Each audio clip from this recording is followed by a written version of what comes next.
Hi there, it's Collette from the Sacred Rose Temple, and I'm here to give you the energy report for the fourth of November, 2024.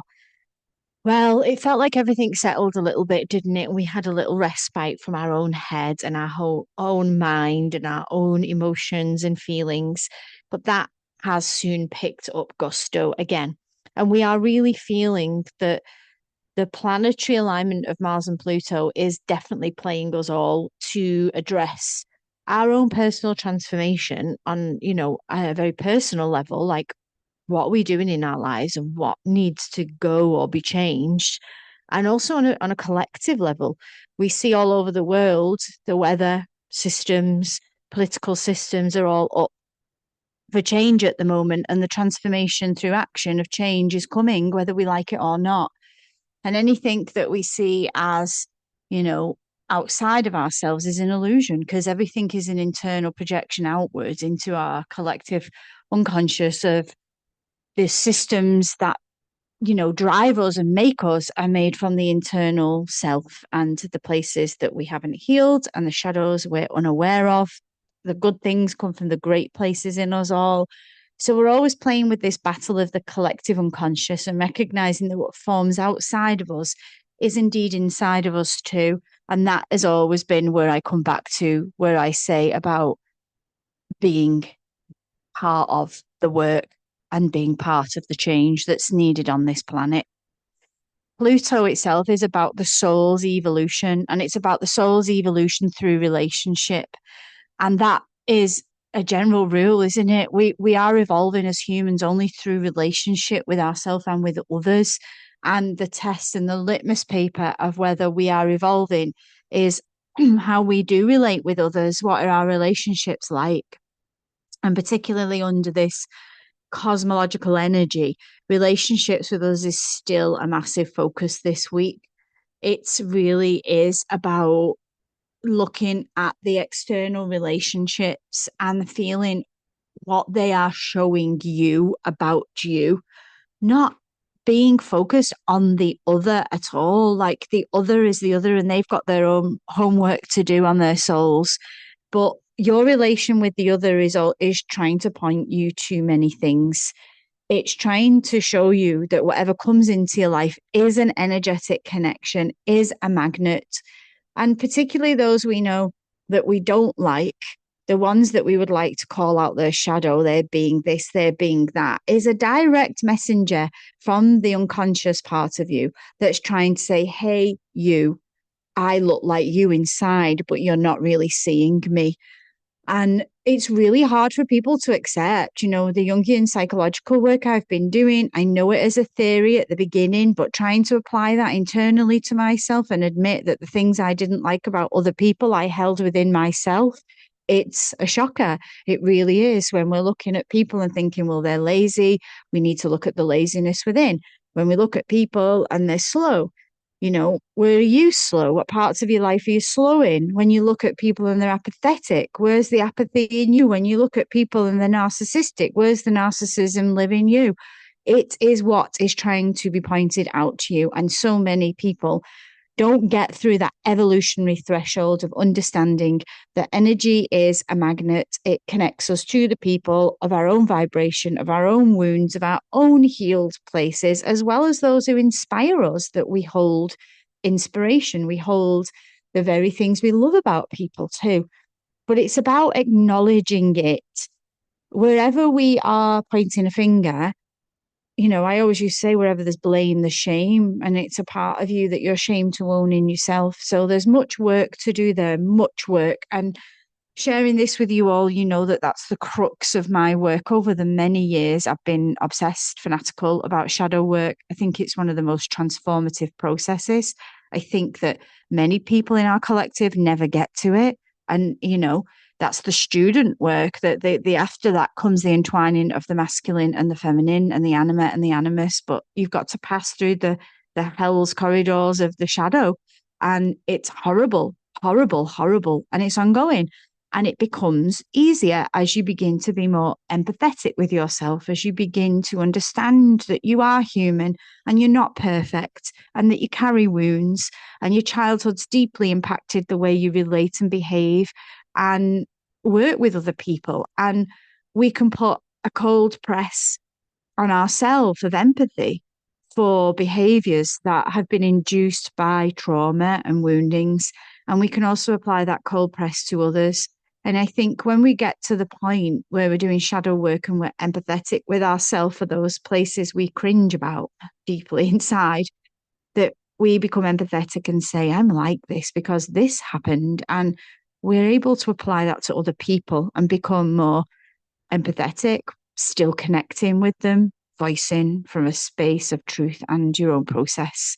So this is vital this week, as in any week, but particularly heightened through Pluto, who's wanting us to look at our relationships and how we can evolve.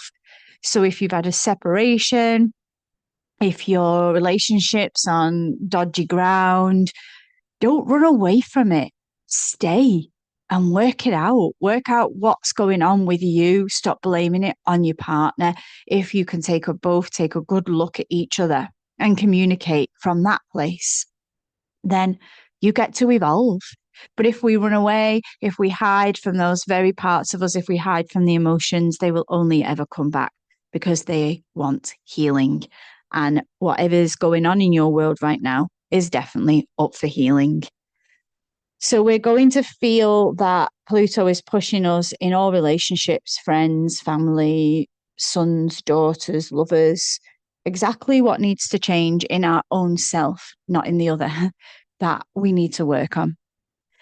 The other event that's happening is my guiding star Venus. She is rendezvousing with the moon tomorrow, and this love affair between the moon and Venus is going to bring up some really deep inner emotions, some relationship emotions. It's also linked to Pluto being there, and things. You're going to be sensitive. You're going to feel extra sensitive. You're just going to feel a little bit emotional, very sensitive. You're going to want to be introspect, just to sit with yourself and feel and be. And you're going to be kind of addressing things like your self-worth, like how much do you really value yourself? In which areas of your life is self-worth really missing? So if you're in that crappy job that you hate, why are you there? Is that linked to your self-worth? In the relationship that isn't filling your soul or evolving, why are you there? And this is a very good time to address your self-worth. How much do you actually value yourself? Because this then stems into deeper relationships with people when you do value yourself. This then stems into you going into work that you love. I shared a video today in my group with a woman who was speaking exactly on this, the values of emotions and chronic depression that we're seeing in women and anxiety in the world. It's really self-sabotage in that we're A, not healing, B, we're continuing to do the things that have caused us harm, and C, not having purpose. And we find purpose when we really allow ourselves to feel. When emotions move, we get to say, why am I unhappy? Why do I feel this way? Why aren't I waking up with the spring in my step? Am I really feeling fulfilled? Am I living a life purposefully? And I know that's coming up for me quite heavily at the moment with my massive change of circumstances, being in a single life now and trying to navigate the space that was created to be, you know, combined by two people and dreamt up by two people, that is now left with me, and me saying, wow, what does life look like now? And I've never ever been in a place, I've said this before in the energy, that I've not known what to do. And I'm having to hold space for allowing the third to come in. What am I meant to do here? What now? So if you're feeling the same, what now? Or you've always felt that, I guide people that always feel what now and never ever move from it. you've really got to make some movements. And if you're someone that's always moving, always knows what's next, maybe the opposite's being asked for you, and that you are asked to just create some space for the new to come into you. You have to find purpose to feel alive. You have to feel a sense of purpose when you get up in the morning, to stop you being in chronic stress, to stop you being in chronic anxiety. They are the telltale signs of someone that's living with no purpose. And it does not matter how old you are, whether you're retired, whether you're working. What fills your soul with delight is different to what fills the next soul with delight. So you must find for yourself what it is that you love, what sets you alight inside, what brings your soul into fire. What do you love doing? Like the whole world disappears when you're doing it, because you need to do more of it.